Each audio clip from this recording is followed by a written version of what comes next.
Hello student, आप सभी का फ्रेश नीट क्लासेस में स्वागत है। आज यहाँ पर आप लोग देख रहे होंगे कुत्ते की शादी, है ना। यहाँ पर जो आपको एक क्लास लग रही होगी ये वास्तव में कुत्ते की शादी पर ही है। अच्छा, क्या होता है जब हम इसकी पूरी शादी को समझेंगे, शादी को देखेंगे, उसके बाद आपको खुद समझ में आ जाएगा वास्तव में शादी कैसी थी। यदि आपको कुत्ते की शादी में जाना है, कुत्ते की शादी पसंद आती है तो कमेंट कीजिए। आपको इसी तरह से मैं और भी कई सारी शादियों में जरूर घुमाऊंगा। चलिए, अच्छा कुत्ते की शादी में हुआ क्या होता है कि कुत्ते की शादी में, जब कुत्ते की शादी थी तो कई सारे कुत्ते भी जाएंगे, है ना। तो इनमें कुत्ते गए, है ना। तो अब बात आती है कि शादी में जो मेहमान थे वो कौन कौन थे, है ना। मेहमान के रूप में कौन कौन जाता है, तो मेहमान के रूप में पहले तो कुत्ते जाएंगे, जाएंगे कि नहीं जाएंगे, जरूर कुत्ते जरूर जाएंगे, है ना। अब कुत्ते गए कितने, क्योंकि शादी में ऐसा भंडारा तो है नहीं कि जितने चाहो उतने चले जाओ, तो कुत्तों का कोई नंबर होगा ना, है ना। तो जब शादी में लोग जाते तो भी संख्या निर्धारित करते हैं। तो यहाँ पे सबसे अच्छी खास बात है कि 39 कुत्ते गए थे। कितने कुत्ते गए थे? 39 कुत्ते गए थे, है ना। ठीक है, लेकिन अब भैया जब कुत्ते जो मेहमान बनकर गए हैं तो इनको भोजन भी चाहिए। इनको क्या चाहिए? भोजन। इनको क्या चाहिए? भोजन, है ना। क्योंकि ये भोजन करेंगे बारात में सब लोग किस लिए जाते हैं? शादी में सब लोग किसके लिए जाते हैं? शादी में जाते हैं भोजन के लिए। तो कुत्ते की जो शादी थी उसमें 39 कुत्ते गए। अब इन्होंने कहा भैया भोजन में क्या रखोगे? तो जब कुत्ते की शादी है तो शादी में कोई ना कोई बेहतरीन मेन्यू होना चाहिए। तो इन्होंने कहा हम यहाँ पर भोजन के रूप में बिल्ली को रखेंगे। किसको रखेंगे? बिल्ली को। अब बात आई कितनी बिल्लियां होनी चाहिए, है ना, क्योंकि पूरा मेन्यू बनता है ना। तो कुत्ते की शादी में कितनी बिल्लियां होनी चाहिए? तो इन्होंने 19 बिल्लियों का प्रयोग किया। कितनी बिल्लियों का प्रयोग किया? 19 बिल्लियों का प्रयोग किया। यानी कुत्ते की शादी में कुत्ते गए कितने? 39। और भोजन में क्या बनाई? बिल्लियां। और कितनी बनाई? 19।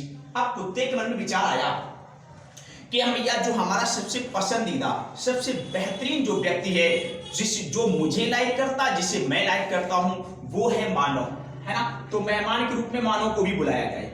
मेहमान के रूप में किसको बुलाया जाए? मानव। जी हाँ, मानव को तो बुलाना ही पड़ेगा, है ना, क्योंकि कुत्ते की शादी में मानव ना हो तो बात अधूरी। अब भैया मानव बुलाए कितने, है ना। मानव बुलाए कितने? तो इस शादी में 23 मनुष्य बुलाए गए थे। कितने? 23। कहा भैया 23 मानव चलेंगे, जो खास थे, पास पड़ोस के थे, उन्हीं को बुलाया गया। अब मानव ने कहा, देखो कुत्तों से कहा कि देखो शादी तुम्हारी है, तो हमको खाना हमारा डिसाइड होगा। किसने कहा? मानव ने। कुत्ते ने कहा चलो भैया हम तुम्हारे लिए भोजन की व्यवस्था करते हैं, तुम्हारे मेहमान हो, है ना। तो कहा भोजन में क्या क्या होगा, है ना। देखो भैया भोजन में क्या क्या होगा। मानव ने कहा देखो हम 23 लोग जा रहे हैं, है ना, भोजन अच्छा होना चाहिए। सबसे पहली बात आती है सब्जी की, है ना, क्योंकि सब्जी कौन रहेगी। तो इन्होंने कहा आलू। क्या रखो? आलू। तो आलू रखे गए सब्जी के रूप में। सब्जी के रूप में क्या रखे गए? आलू। अच्छा कितने आलू मंगा लिए जाए? का 24 किलो आलू मंगाओ, है ना। 24 किलो आलू, है ना। आलू कितने मंगाए? 24 किलो, है ना। कितने आलू? 24 किलो। कहा काम चल जाएगा? का नहीं, अभी तो सब्जी हुई है, मुझे रोटियां भी चाहिए। अच्छा कितनी रोटियां? कहा देखो एक तो मैं गेहूं की रोटी खाऊंगा। किसकी रोटी? गेहूं की रोटी। तो का कितना गेहूं होना चाहिए? का 21 किलो गेहूं की रोटियां मंगाओ। देखना कितना अच्छा मेन्यू दे रहा है। का 21 किलो गेहूं की रोटियां बनवाओ। और क्या कहा? मक्का की रोटी भी होनी चाहिए, है ना। ये शादी है, कुछ भी मेहमान रख सकता है। का कितनी? का 10 किलो मक्का की रोटी बनवा लो। 10 किलो मक्का की रोटी बनवा लो। का इतने से काम चल जाएगा? कहीं नहीं, ये तो अभी सब्जी हुई है, अभी रोटी हुई है। और क्या चाहिए? का हम चावल खाना बहुत पसंद करते हैं। चावल, है ना। क्या? चावल बोले तो धान भी लिखा मिल सकता है, ठीक है, बताएंगे क्या होता है। का हम चावल खाना पसंद करते हैं, है ना। का चावल कितना चाहिए? का देखो चावल हमको कम से कम चाहिए 12 किलो। कितना? 12 किलो। तो 12 किलो चावल बनाएंगे, है ना। पुलाव बनाना पड़ता है, क्योंकि मानव को बुलाओगे। कुत्ते ने देखा यार बड़ा खाने पीने वाला व्यक्ति है, हमने तो बहुत महंगी शादी कर ली, है ना। कहा इतने में काम चलेगा? का नहीं, इतने में काम नहीं चलेगा। का और का हमको सलाद भी चाहिए। क्या चाहिए? सलाद। तो सलाद के रूप में क्या होना चाहिए? का सलाद के रूप में होना चाहिए प्याज। क्या होना चाहिए? प्याज का कितना प्याज हो, कहा 8 किलो प्याज चाहिए। कितना प्याज चाहिए, 8 किलो प्याज चाहिए। कितने प्याज की मांग की, 8 किलो प्याज की मांग की।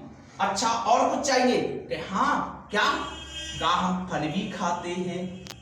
अच्छा फल भी खाते हो, हाँ क्या फल मंगाए, का सेव मंगा लो, सेव। क्या मंगा लो, सेव। कितने मंगा ले, का 17 किलो मंगा लो सेव। कितने सेव मंगाएंगे, 17 किलो सेव मंगाएंगे। अब कुत्ते ने देखा यार ये तो बहुत खाने पीने वाला व्यक्ति है, तो इसकी शादी में कौन कौन गया था, इसकी शादी में कुत्ते तो जाएंगे क्योंकि कुत्ते की शादी है। कितने गए थे, 39। बिल्लियां कितनी रखी भोजन के रूप में, 19। अब यहाँ पे मानव को भी बुलाया था, तो जैसे ही मानव को बुलाया उसने पूरी शादी को देखिए कितना परिवर्तन ला दिया। इसीलिए समझ सकते हो यहाँ पे कि शादी कितनी बड़ी रही होगी। आप कहोगे सर ठीक है, कुत्ते की शादी का मेन्यू देख लिया, कुत्ते की शादी के मेहमान देख लिए, उनकी सबकी संख्या देख ली हमने। अभी ये हमने सीखा क्या, इससे हमने सीखा है क्या, गुणसूत्र की संख्या। क्या सीखा, गुणसूत्र की संख्या, और वो भी कैसी, अगुणित। अगुणित कैसी, अगुणित। तो यहां से आपने एक बेहतरीन कॉन्सेप्ट क्लियर कर लिया होगा जो कि आपके प्रत्येक कॉम्पिटिटिव एग्जाम के लिए महत्वपूर्ण है। और ये सारे के सारे गुणसूत्र जो हैं ये कहां से उठाए गए, आपकी एनसीईआरटी क्लास 12 चैप्टर 8 है ना, वहां से सारे के सारे कॉन्सेप्ट उठाए गए हैं। वहां पे तालिका दी गई है, अब उस तालिका को आप इस तरह एक बेहतरीन कहानी के साथ याद कर सकते हो। यदि आपको हमारी क्लास पसंद आ रही है तो आप लाइक शेयर एंड सब्सक्राइब करना मत भूलिए। धन्यवाद।